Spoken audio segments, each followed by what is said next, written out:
Right, okay, Lynn. So let me just get set up with this bit.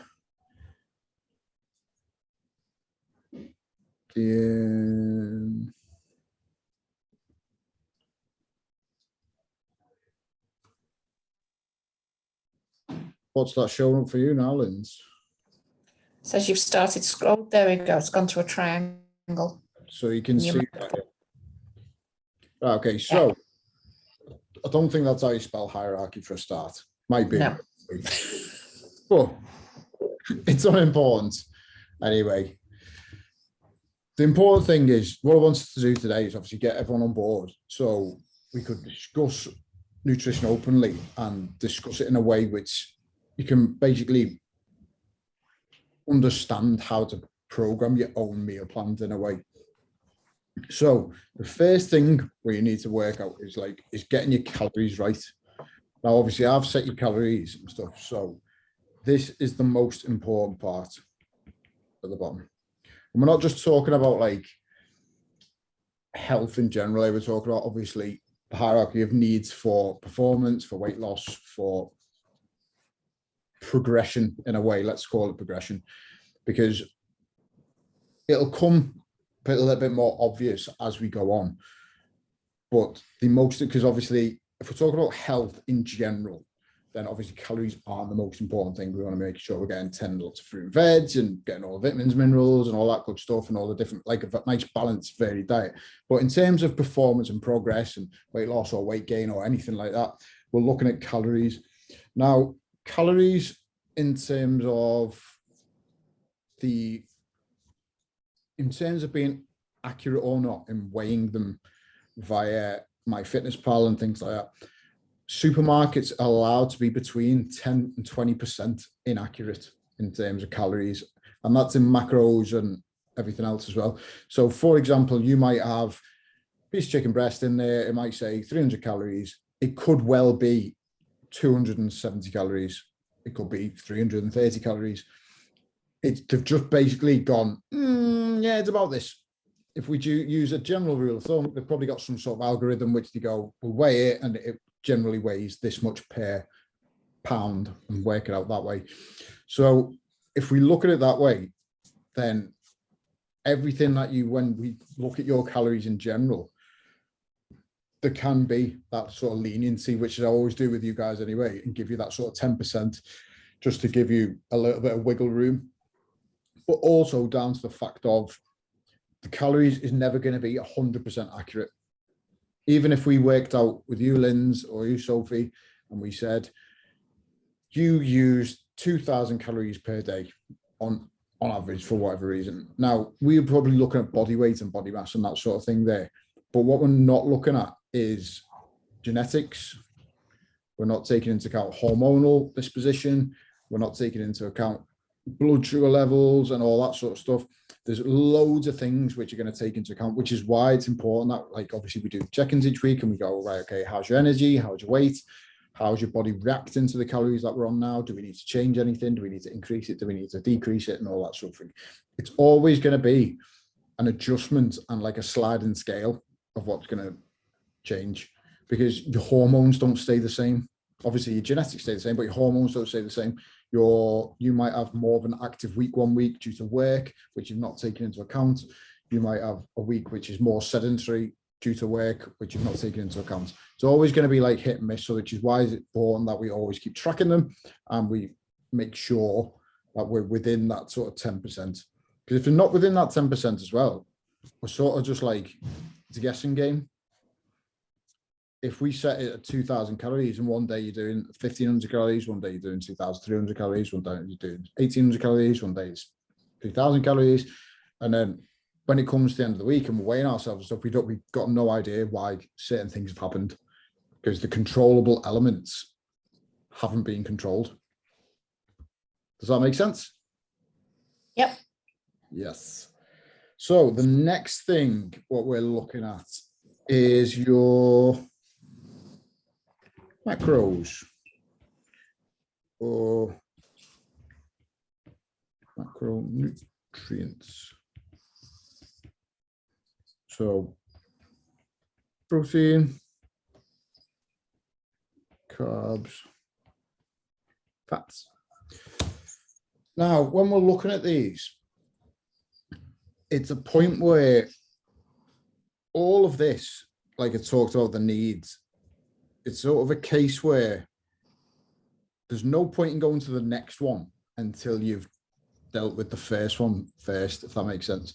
So until you can get your calories within 10% all the time, and we're monitoring that and tracking it and being accurate with it, it's very difficult to sort of then go, well, okay, so this is how much carbs we should be having, this is how much protein we should be having, this is how much fats we should be having, because it's like running before you can walk. Unless we know exactly where the calories are coming from, the energy in versus energy out, which I'll write. Can you read that, by the way? I know my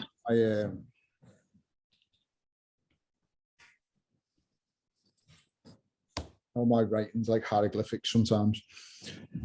But energy in versus energy out, if we can't track the energy expenditure and the energy income, then we can't know whether it's worth increasing protein because, for example, if you're not eating enough calories on a weekly average, and then we're like, oh, okay, why are you not recovering, or why are your energy levels low, or whatever, there's no point in going, right, okay, let's increase protein and let's increase carbs for energy and that sort of thing, because it's probably the calories first.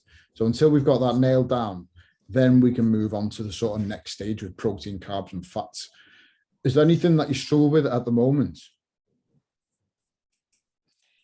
I'm getting back. I am getting back onto my protein, getting up again. I'm back to my tins of tuna, sticking a tin of tuna in most things to get my proteins back up. Do you enjoy that? It's all right. Like, I had a little mini pizza for me tea tonight, you know, the little tiny individual, what are they called? Chicago Town ones. Oh yeah. 240 calories. So I got the chicken and bacon one, so it's already got the tiniest amount of protein on, but then I'll stick a can of tuna on the top. That sounds horrendous. It's quite nice. You'd like it because it's mostly beige. I love beige food, but not tuna on pizza. That's as bad as pineapple. So, in terms of protein, I'm not sure you can hear me. Can you hear me now? Oh, can you? Are you in, Sophie? Yeah. How long have you been able to hear us? Probably like 5 minutes, but I just didn't want to interrupt. That's all right. No, not a problem. Because I know you're there. You come put your video on so we know you're there. Yeah, hang on a minute. What are you struggling with, Sophie? Probably. I don't know if it's coming through. Probably. I've noticed my protein intake. I find it quite hard to hit.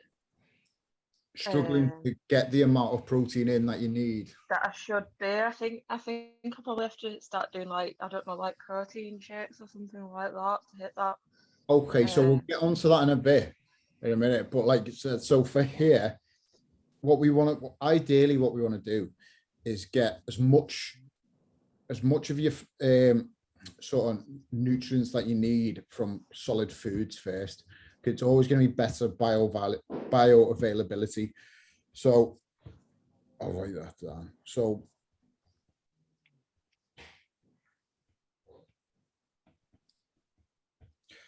and what we mean by this is you could, for example, don't quote me on these exact sort of like statistics and data and stuff, but like, say, for example, you might have a single egg, and in a single egg, there's around 6 grams of protein per large egg. Now, if you have a factory farmed egg, for example, the bioavailability of that protein is going to be lower, just down to the actual quality of the egg. Yeah. And obviously what the chicken's been eating and all that sort of stuff. So that could be literally, you might be having 3 grams.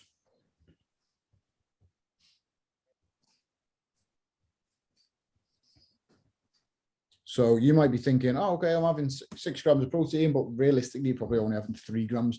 Whereas if you go for like free range or organic meats. And this isn't me going like, go out and buy free range and go out and buy organic, because I know they are more expensive, and it is generally more expensive, and there's a cost of living crisis going on. So don't go away but panicking like, oh, Chris has told me I need to go and buy like free range and organic and all this sort of stuff. Obviously, it's all down to sort of like your own sort of circumstances, which we can talk about stuff. But like, say your free range organic one might be like 5 grams, which is actually available. So the other bits of protein are literally just coming in and out, so to speak, without getting too crude. And it could be, that might be the same with any meats or any sort of like protein bioavailability. Now, for you, Sophie, say how many grams of protein have we put you down for per day? Is it 170? 170. So let's just say, for example, let's break this down. So anyone can do this. This is the easiest way to break it down. So if we said 170 grams protein per day needed, we could look at that and we could break that into, say, 4 meals, which is how many grams per meal, Lindsay?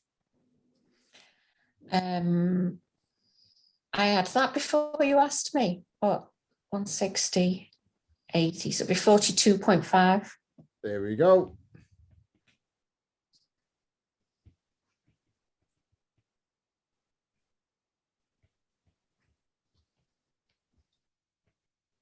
Now, I've wrote per meal. If we broke it down to 4 meals, but that doesn't necessarily have to be 4 meals. That could be 3 meals and then plus a couple of snacks throughout the day. There's loads of I can send you over a massive list of like different protein snacks and things, which are obviously really good, which you can get your protein in. So if you could have, maybe if you got 3 meals of that in, and then 2 20-gram protein snacks, which a lot of protein bars are around 20 grams these days. You've nailed that straight away. Yeah. Does that make sense? Yeah, that'd be great if you could send us a list through for them. Absolutely. There's if you tried I don't know if I can't remember if I put it on my story last night or not, but there's these protein puddings from Aldi. And I think I've seen them. Yeah, it's lucky that you don't live close to me, because we buy them all. So there's none in the shops by us, because we buy them all. Like, literally just go in and go, yeah, I'll have that pallet, please. Yeah, thank you. And I'll put it in the fridge. But honestly, they're like, I think they're about £1, and there's 20 grams in per pot. They're quite big, to be honest. And they're amazing. I recommend them to everyone. They're a game changer, because if you're into like sweet stuff or whatever, they literally do not taste like the old. Yeah, because I feel like that's my problem as well, is that I am a bit of a sweet too. Honestly, like I have one every night, so like I use it as like, obviously just to get extra protein in. But if you have like your tea and then you have one of them afterwards, you probably wouldn't feel like you needed to have like anything extra then. Do you know what I mean? Because they are quite sweet and they're nice, and the caramel ones are even sweeter. I like the chocolate ones, but I think it's salted caramel or something. They're really sweet. They're quite nice.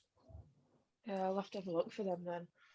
I have the protein yogurts, and I take one of them with me to work. So it does like 2 things. You're getting a slug of protein in.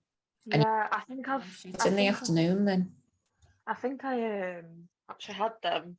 I remember I usually take them for when I go hiking, so I might look at that. I didn't tend to look at what protein it was, but obviously now I need to really look. One of the biggest problems or reasons why people get stuck on protein is because a lot of Western diet is based around carbs.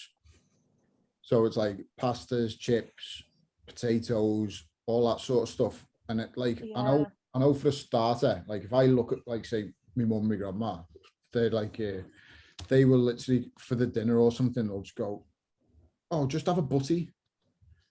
And it'll be like 2 pieces of bread with like a little crappy bit of like thin meat or something, like a bit of ham or something like that. So like the protein's really low, and then you've got like butty, but that'll be like their lunch, and then they'll maybe have like some chips with it or something like that. So it's all really like carb heavy, and a lot of places are the same. a lot of people grow up in the same sort of thing. They'll go, right, okay, what are we having for tea? Right, okay, let's have some chips. And then like the protein that'll actually come with it, it'll be like really low. If you look at like spaghetti bolognese, most people just do like loads of spaghetti. And then there's like a little dollop of like mincemeat because they've just made one packet of mincemeat feed like 8 people or something like that. And they've spread it out well too thin. So you'd end up with like low protein diet and quite carb heavy, which we're not saying reduce carbs by any means, but we are saying try and increase your protein. So try and be like more aware of like weighing your protein out and try and be aware of obviously making that a priority with every meal.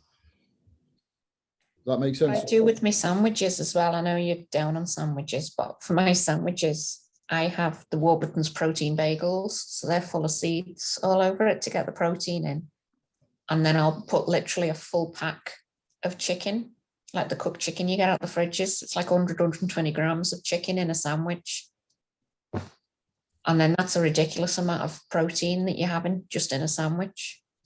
That's it. I think like the average chicken breast, to be honest, like a chicken fillet is around 22 to 25 or maybe 30 grams, depending on obviously the size. So if you've got like one of them and maybe like an egg with it, or a couple of eggs, or even like 1.5 of them or something, then you've got like a pretty decent protein meal there for like an evening meal as well. That all makes sense, Sophie? Yeah. We just blown your mind a little bit. No, that does actually make sense. It's just obviously I just need to think about what like alternatives. We can talk it through though. If you send me over like basically what you're eating per day, we can look at it and go, right, okay, let's swap that out for this. Let's just try and have a little bit more of this and a little bit less of that. And we can work through it that way. Yeah. Don't panic. Don't 'Cause think, oh no, I don't know what to do. Because I know it is like, obviously what you were saying, that like I've realised, obviously because I've only just really started on it, that I am eating a lot of carbs. But I think that's obviously due to what you've said, like everyone's used to eating that. yeah, it is 100%. Like even like I used to do it quite a lot as well. Like we got like, say if I had an evening meal at like maybe 5 or 6 o'clock, and then later on you get a bit hungry, I'd go, oh, just have some noodles or something, or I'll just have like some chips, cheesy chips or something like that. Just stick something easy and like that. And it's always carb heavy. So what I've started doing instead, like over the years, is just started going, right, okay, if I got peckish in the evening, maybe just like put like some like have a chicken wrap or something like that. So you're still getting that like level of protein in, but it's not so much like carb heavy. Yeah, that makes sense. Okay, so once you've got your calories sorted, once we've got macronutrients sorted, and that's all balanced out, we're hitting targets and stuff, then we can look at sort of like micronutrients.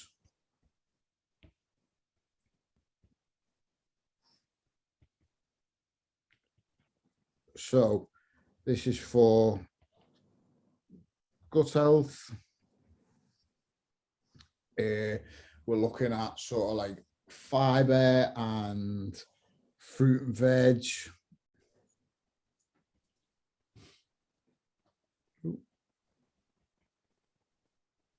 And these are the things which I talked about earlier, where it's sort of like, these are more like obviously health related. But without your micronutrients, you'll get limited cognitive function, you'll get sort of low recovery in terms of your cell reproduction is not going to be fast enough. If your gut health isn't right, then you're going to start getting ill because a lot of your immune system's based in your gut. If your fiber is not high enough, then obviously all that protein, all them carbs and everything else is going to start backing up and you'll start feeling bloated and stuff. So we want to be keeping your digestive system flowing as best we can. But obviously this is important after we get past the first 2 stages. Now, when we look at the micronutrients as well, what we can start looking at then is the actual structure of the carbs that we eat. So you will have heard of the, I can't think what it's called now. Mine's gone blank, it's been a long day. But basically the rate at which, sorry, I've got it to come to me now, right? Okay, so you've got high glycemic,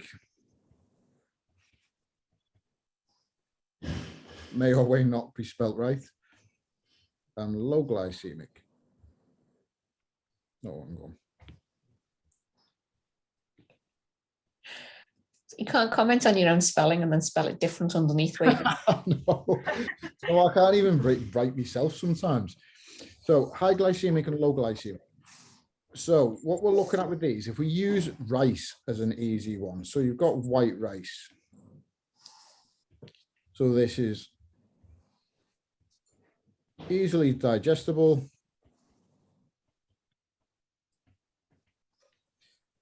And you've got brown rice. Not easily digestible. So what that means is white rice is going to come in, going to come out straight away. So when you're training and when you've trained and stuff like that, white rice is quite good because obviously it gets in your system really quickly. Means your blood sugar is going to boost a little bit. You're going to get a little bit of an insulin spike. But we don't want that if we're not really training. Because if you're just sat around, say in the middle of the day in the office, and you eat a load of white rice, your insulin spike is going to make sure that that then goes, right, okay, we don't really need that right now. Let's use that for body fat. So if you use brown rice, it's going to be a slower digesting. It's going to leave you fuller for longer, and it's going to be longer digesting in your system, which means more fiber, it's going to come out the end a little bit faster. But this is only important, like I said again, if you can get your carbs right. So you don't need to if we say set you a target of maybe like 200 grams of carbs per day, for instance, and you're not getting that correct, but then you're going, oh no, I'm going to swap me white rice for brown rice, and I'm going to swap me white pasta for brown pasta, and I'm going to go to brown bread instead of white bread and all that sort of stuff, then you're sort of like missing the boat with it, really. You need to get the amount of carbs that you're having right first, so we can check on your energy levels and recovery levels, and then we can look at going right, okay, let's sort of dial things in a little bit, and we can start sculpting things a little bit more. So if you think of it this way, just sneeze. Excuse me. Okay. Thank you. So if you think of it this way, if we looked at, has anyone seen the statue online? It says like you're carving your own body and all that sort of stuff. At first, you don't go into it with like a big block of stone and start chipping away with like a little tiny chisel, or a little, like start scratching it with like my little pen like that, trying to get all the details right. You've got to go in with the bigger sort of ammunition first. You go in with your big sledgehammer and you sort of make a bit of a shape. And then when you've made the little shape down here, you can then go, right, okay, let's get the different tool and we'll start doing this bit, and we start making the macros a little bit easier. And then as we go on and we start moving things forward, that's when you start making your way to like the smaller tools and you start getting the little details in. But the most important thing is the bottom ones to the top ones first. So gut health and stuff, obviously, you don't need to be crude about anything, like guys, but like, how are you feeling like gut health wise? Are we getting bloated regularly, or are we eating enough fruit and veg? I've got a shit, that's worst world to come up with. I've got a shit gut. I really have. And it's only been this last couple of years. And again, it's because I'm getting old. My knees and my guts, because I'm getting old. And I've got IBS, and some days it's great, some days it's not. And I can eat the same things on both those days. Yeah, that's a bit obviously like, so what are you doing to try and protect that? At the start, I've moved back and I've stopped eating a lot of brown bread. Yeah. And I've gone back to white, which I never thought I'd ever do. But that it off. helped. But you find that the brown bread was kicking it off. Yeah. See, that's the thing as well with like with IBS and stuff. Like there's quite a few clients which I've had in the past with IBS and different issues with the stomach and stuff. It's more of like, it's like an intolerance. So anyone can have an intolerance to anything. And the weird thing is you can just develop an intolerance from absolutely no reason, for like all of a sudden. Like, for example, my mate, he just suddenly become intolerant to milk. Like one day he started drinking milk, like came out and all mad hives and stuff. went to the doctors and he said, all right, you've got an intolerance to milk, pretty much, when they did his bloods and stuff. But he'd been drinking milk for like 30 years every day. Nothing had changed. His body just rejected it one day for some reason. So that one thing. But ways, obviously, improving your gut health is obviously increasing your fiber intake, so stuff isn't sitting in your belly for too long. And bread's amazing. I love bread. Me and Claire nailed one of them. Do you know the big baguettes you get from Asda? We nailed like a whole one of them in a day on, I think it was Sunday or Monday or something like that, because we just kept chopping it up all day, like putting it in under the grill. It was like just dipping it in butter. Oh, it's amazing. But anyway, the next day I was proper bloated, and it's because any sort of bread, if you ever seen bread get made and it goes into that like gloopiness, but basically when you eat it, it just goes back into that gloopiness and just sticks to everything. It sticks to all the like walls of your intestine and stuff, and it takes ages to get flushed out, which is why I always try and advocate, if you're going to have bread, to try and minimalize it through the day and just maybe have like 1 or 2 pieces per day, rather than like, oh, I'm gonna have some toast for me breakfast, and then I'm gonna have a butty for me dinner, and then I'm gonna have something for me tea with some more like a different type of bread or some wraps or something like that. Try and avoid the sort of like the breads if possible. Other things you can do is sort of like the Actimels or Yakults and stuff like that, which will obviously improve the gut bacteria, good gut bacteria, which helps break things down. So when stuff goes in, if you've not got good gut bacteria, then it'll take longer to break it down, which means you get bloated for longer, and it might take a day or 2 to actually digest whatever you're eating. Whereas if you've got good gut health, it should be in, digested, out, and there should be no bloating whatsoever, really. How's yours, Sophie? How's your gut stuff? Okay, eating plenty of fruit and veg, or? Yeah, most of the time it's all right. I used to get quite bad like gut health, like more from like stress and stuff like that. But I've tried to obviously reduce that a lot, and I don't suffer of it that much anymore. Just from being outside and stuff like that, I've noticed a real difference. Yeah, 100%. The next thing as well, what you can do as well to aid in digestion is to increase your hydration around meals. So I'll literally have like a pint of water, and it'll be rare that I don't need another pint of water when I'm eating a meal as well. I'll drink that whole pint and probably go through like half a pint of another one, just because like as I'm eating, I'll just keep swigging the water, and that'll help digest. Also going for a walk straight after, just a 5-10 minute walk. How often, like everyone's done this, you've gone on holiday, you're in an all-inclusive or something, you nail the buffet and you're like, oh my God, I feel horrendous. And you're sitting there and you go, oh, come on, we'll go for a walk, we'll walk it off. 10-20 minutes later, you feel loads better, because it's just got your digestive system, got the blood pumping, got some more fresh blood into your stomach, and it's helped digest things, made you feel a little bit better.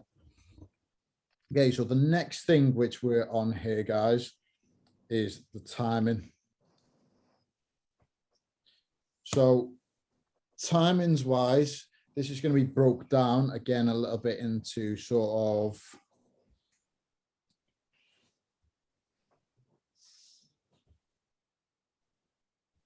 times of the day,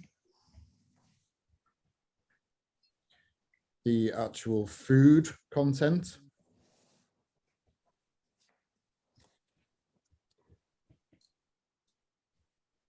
so I'm sure you'll have all seen the sort of like, what would you call it, the theory, because it's a disproved theory, but the theory of, oh, well, if you eat it little and often, then it'll boost your metabolism, and then your body's just constantly getting fed, and it's constantly fueling itself, and it's constantly burning it, and it's burns it.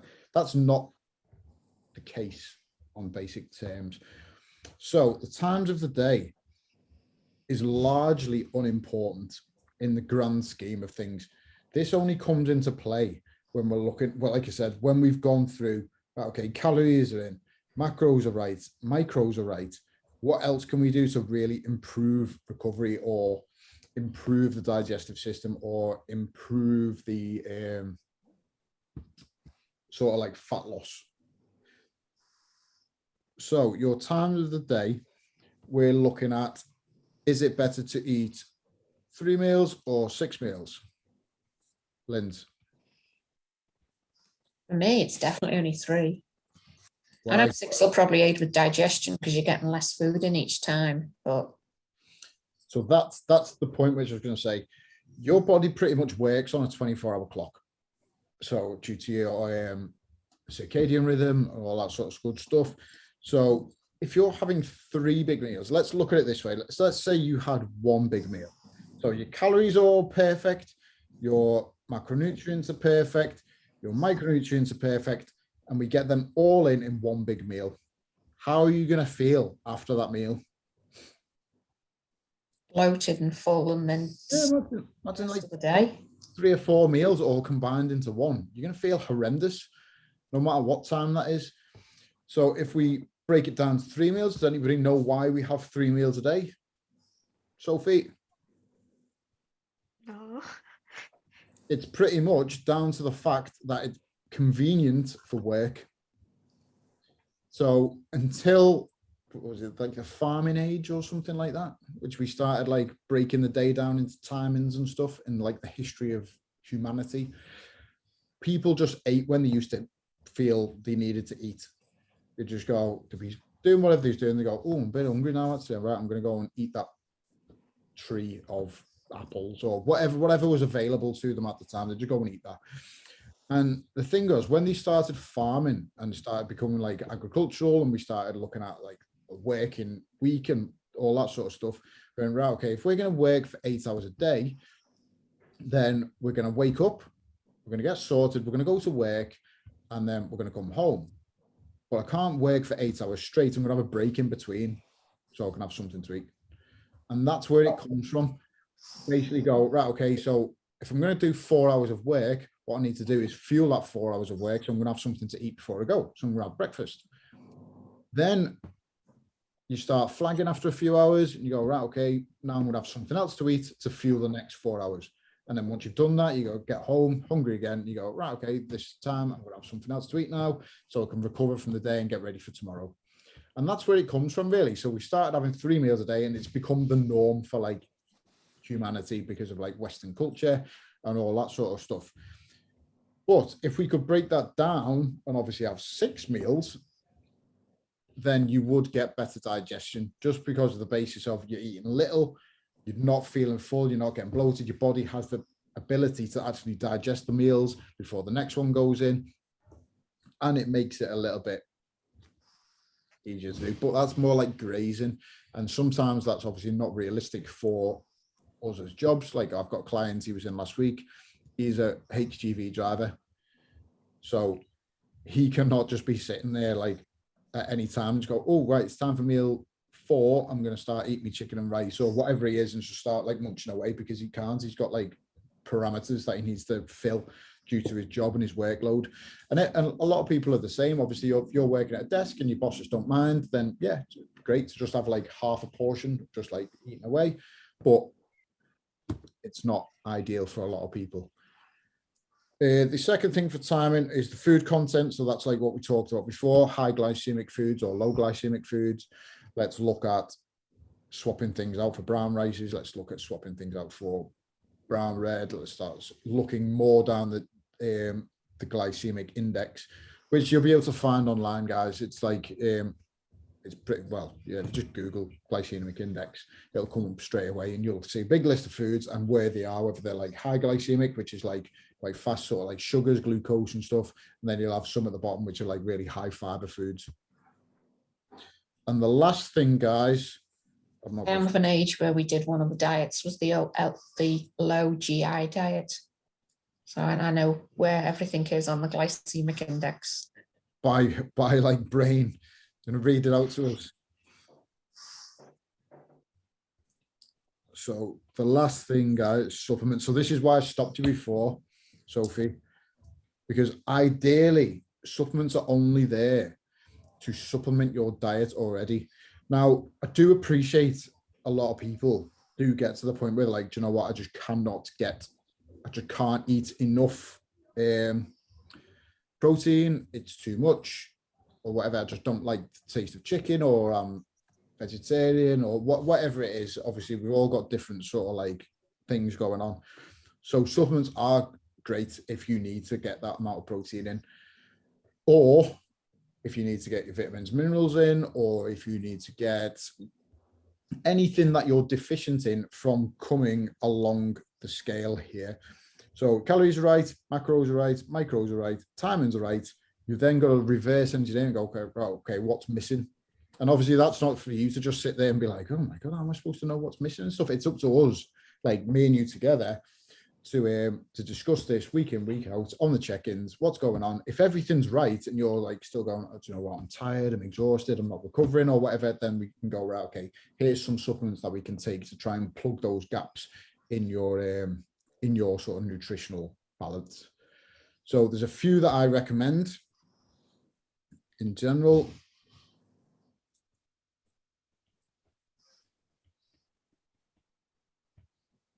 And again, this isn't like you have to go out and get these, they're just advised if you're struggling elsewhere. So vitamin C, vitamin D3, and this we just don't get enough vitamin D in this country. And it's not just us in this country because we've got crap weather. It's generally anyone in sort of Western society, because we spend a lot of time indoors, just like whether we're in offices or workplaces or whatever, we just spend a lot of time indoors anyway. Like where are you two now?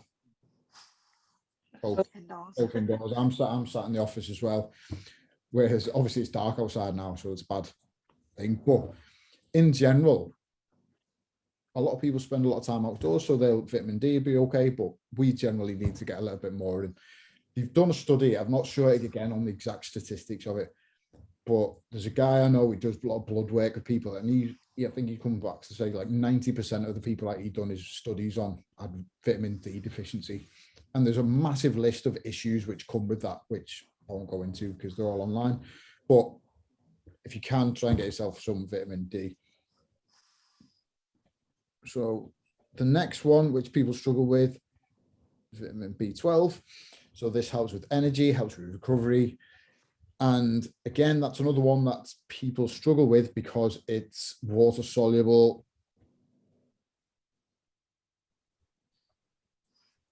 Which means you can't really store it. So it just sort of comes in. So vitamin C is the same. So you don't really need to worry about like overdose on them or whatever. It's just a case. So don't think like, oh, well, I get some of that in my food already. Don't worry about it, because your body will take what it needs and just get rid of the rest. You'll piss it out or whatever. Next one is omega-3 tablet. And then the last one is a multivitamin. Do you know what? I'm terrible tonight.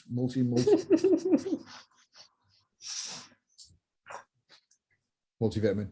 Just because multivitamins are generally quite low dosed to start with. So if they'll just plug the gaps of anything that's missing. Protein powder, that doesn't even say anything, does it? Protein powder. And then the last one, which I did tell the guys about last week, is a greens powder. So if you struggle with getting a lot of fruit and veg in, I'm talking like sort of 10 different portions per day, then a greens powder is probably quite a good idea to have. And again, it's just going to be, it's pretty much dried out, blended fruit and veg. Just putting some water and down it, and the concentration of the protein in there. So the amount of like greens and minerals are high. With all of these guys, as I mentioned before, with the bioavailability, if you go to, and again, don't this isn't me being a snob and saying like get all the best products or anything like that.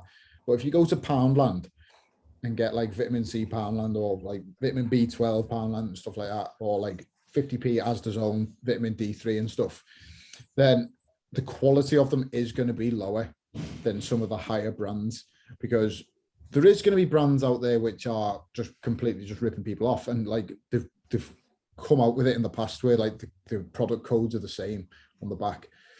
But in general, I say to people, try and get the best stuff that you can afford for all of this. So if you can afford to get free range, you can afford to get organic, if you can afford to get higher quality sort of supplements and stuff, try and do it, because you will get the benefits of it by just giving your body actually what it needs and not what you think it might be having, but it's actually getting it instead.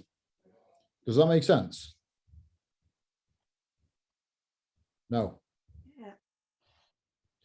Are you taking any vitamins or supplements at the moment, Sophie? Not really. I was doing, but again, I don't really have any idea of what I should have been taking. And then also I was going to ask the question of how do you work out how much you should be taking in that sense? Of the supplements themselves? Yeah. So they'll all come with like, because obviously they're going to be dosed differently. So they'll all come with like just a guidance on the back stuff. So in general, it's like one tablet. So if you had one of everything, then you're sort of like you're golden, really. But what I would say is don't go away and just buy like all of these all at once, because you're going to go from like, it's again, like we've talked about with habit stacking. It's not a case of where you suddenly want to go, okay, I'm doing nothing, and now I've got to take these 5 tablets a day, because you'll just start looking at it, you're like, oh my God, this has become like a proper effort. Whereas if you get one, so go for like the multivitamin first, have the multivitamin, make sure you have that, put like an alarm on your phone, have the multivitamin every day at the same time. And then the next week, introduce an omega-3. And then the next week, introduce B12. And then the next week, introduce D3. And then the next week, introduce your vitamin C. And then obviously as time's going on with your calories and your protein and everything else, then we can look at, right, okay, do we need protein powder to go with stuff? Do we need greens powder? And it's a process which can happen over months and months and over years.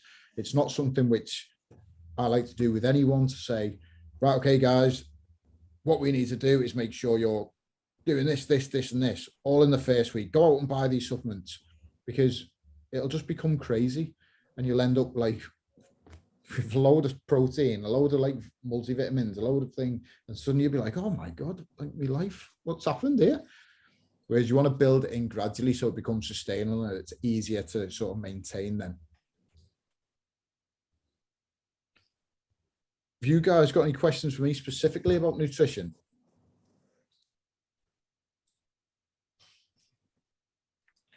I don't think I have. No, I've been with you for a long time, haven't I? So we've gone through a lot of stuff like this over the years. What about you, Sophie? Because obviously I know you're quite new to everything in the program and that as well. So how are you finding things at the moment with like tracking and stuff? Yeah, I'm finding tracking all right. I feel like I'm probably sticking to my calories seem to be the same.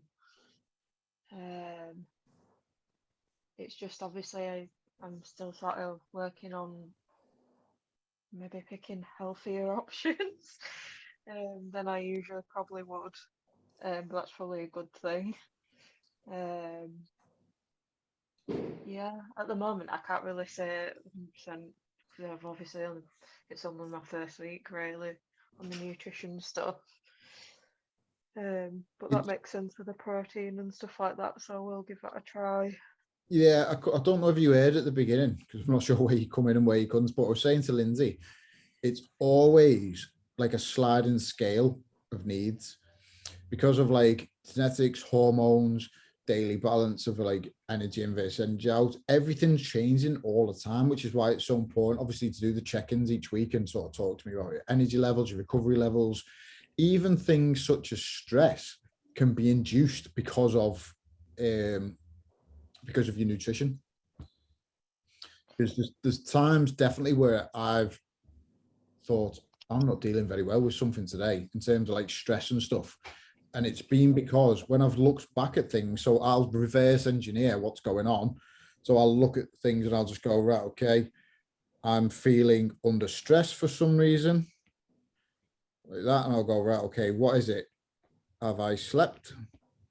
I've slept enough. Am I hydrated? Have I been moving? Or is it the general stress itself?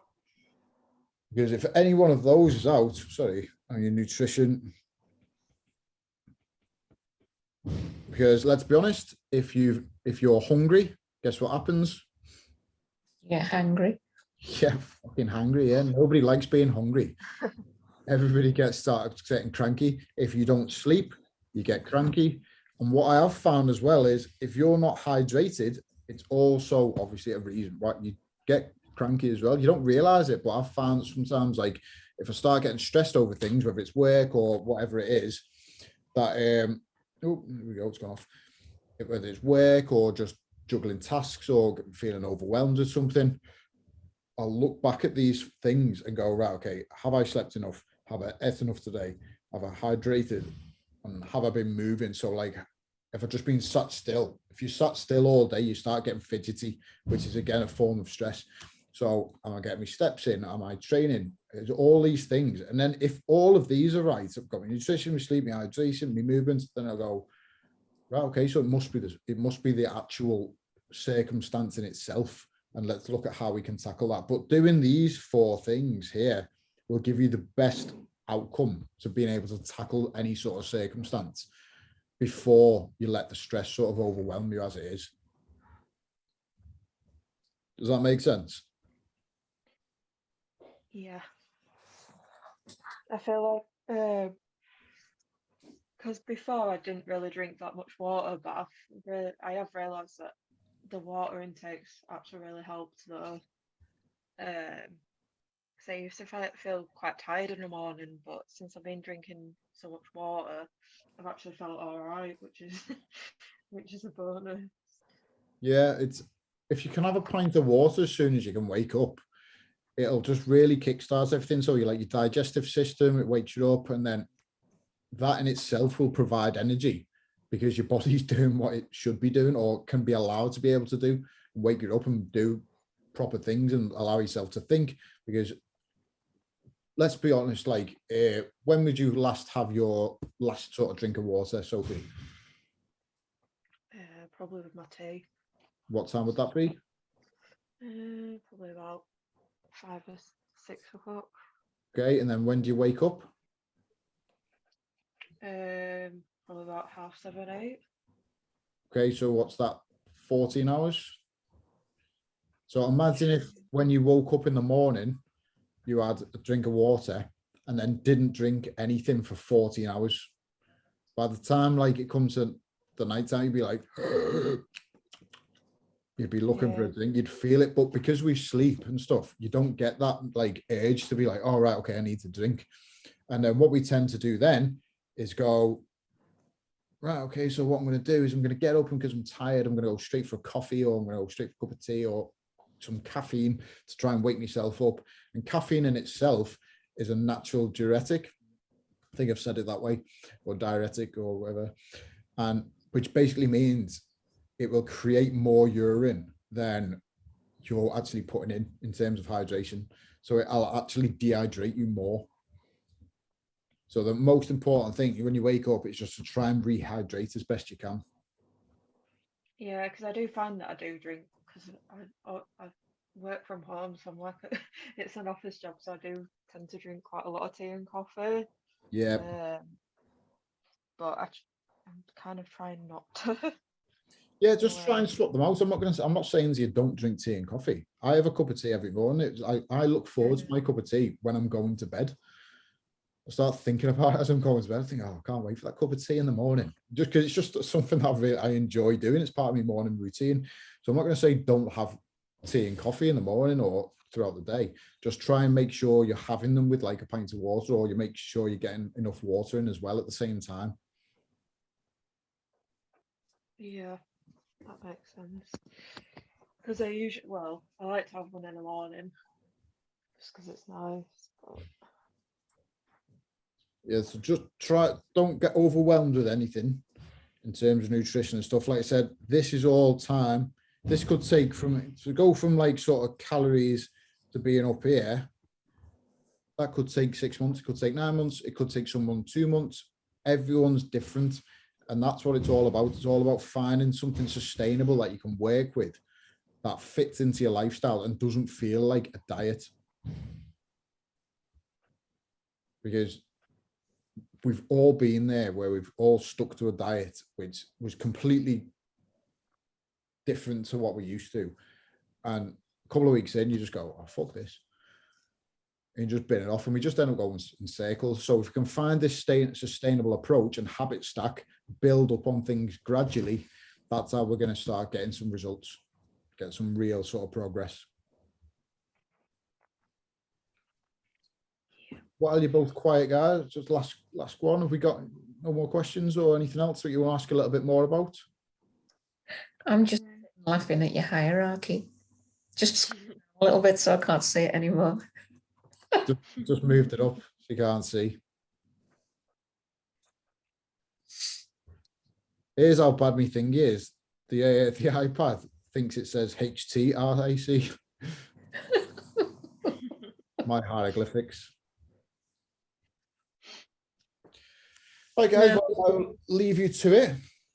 Enjoy the rest of the evening. that was great. Thanks a lot.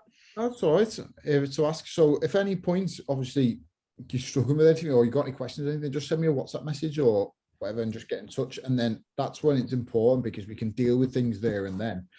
And then obviously as time goes on and you're checking in each week, that's when we'll adjust things and make sure we build it in so it's all adjusted and it's right for you.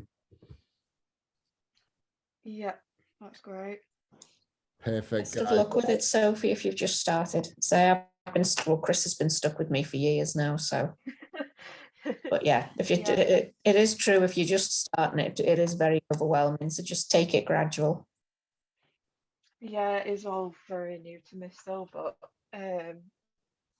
most of the time, some of the stuff's worked already, so just keep sticking to it. I think I just need to stick to a routine. That's what I'm mostly not good at. That's it. Find a consistent routine that you can enjoy and that you find your balance with, and then you don't feel like you need to deviate from it. Then you can enjoy the process, which is the most important thing. Yeah. The process. I was out on Saturday night with a girl who was on Herbalife, and she's lost a lot of weight, and she was quite pleased with it as she was sitting there sipping her 2 pints of water that she had in the night that we were out on a Saturday night. So yeah, so I sat next to her feeling very proud with my big glass of wine. Yeah. No comment. It was all fully within me nutrients for the day. I'm not saying no comments for you. I'm saying no comments to the Herbalife show. Yeah, she'll learn eventually, and we might see her in 6 months in the program. Yeah.